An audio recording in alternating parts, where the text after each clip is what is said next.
Kinumpirma ng social media personality at singer na si Chloe San Jose na napag-uusapan na nila ng kanyang nobyo, ang Olympic gold medalist na si Carlos Yulo, ang tungkol sa kanilang pagpapakasal.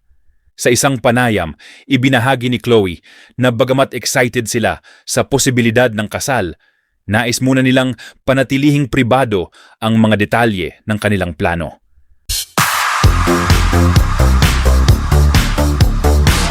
Gustong gawing private ni Chloe ang kasal nila ni Carlos Yulo.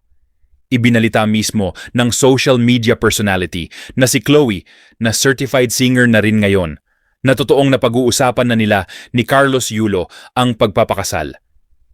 Iyan ang inamin ni Chloe sa isang panayam nang matanong tungkol sa estado ng relasyon nila ngayon ng two-time Olympic gold medalist na si Kaloy.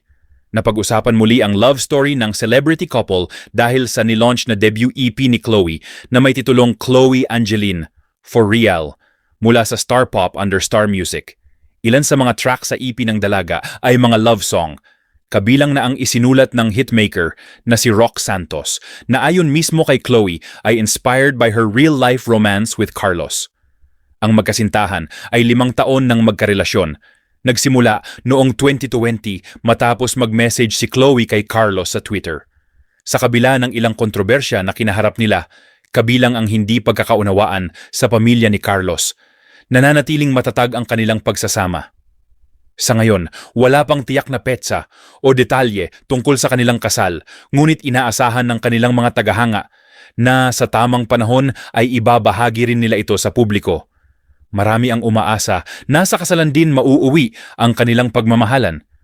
Well, we talk about it naman, but we don't want to rush also. We don't want to make it too social media-ish. We kind of want to make it private lang muna, and then everybody eventually will know naman, sabi ni Chloe.